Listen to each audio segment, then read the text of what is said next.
ശബരിമല ദർശനം നടത്തിയ കനകദുർഗയ്ക്ക് മർദ്ദനം. വീട്ടിൽ വെച്ചാണ് യുവതിക്ക് മർദ്ദനമേറ്റത്. തിരികെ വീട്ടിൽ എത്തിയപ്പോഴായിരുന്നു സംഭവം നടന്നത്. ഭർത്താവിന്റെ അമ്മയാണ് മർദ്ദിച്ചതെന്നാണ് അറിയുന്നത്.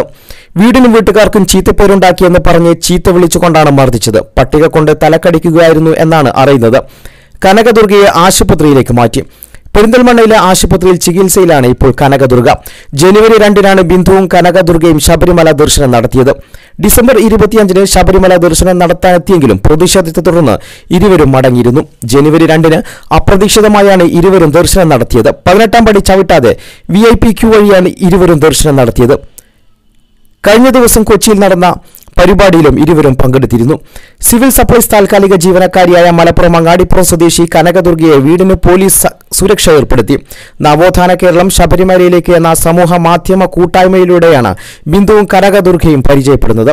ശബരിമല ദർശനത്തിന് ആദ്യമായി പോയ ശേഷം ഭാര്യയെ കാണാനില്ലെന്ന് കാണിച്ച് ഭർത്താവ് പോലീസിൽ പരാതി നൽകിയിരുന്നു.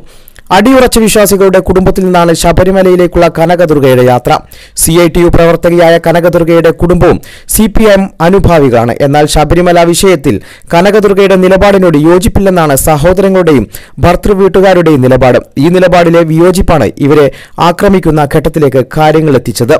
42-കാരിയായ ഇവർ ഇപ്പോൾ പെരിന്തൽമണ്ണയ്ക്കടുത്ത് ആനമങ്ങാട് മാവേലി സ്റ്റോർ മാനേജറാണ്. കുട്ടിക്കാലത്ത് ഇടത് സാംസ്കാരിക വേദിയായ അരീക്കോട്ടെ YMA കലാസാഹിത്യ വേദിയിലും പിന്നീട് പുരോഗമന കലാസാഹിത്യ സംഘത്തിലും വള്ളുവനാട് സാംസ്കാരിക വേദിയിലും പ്രവർത്തിച്ചിരുന്നു.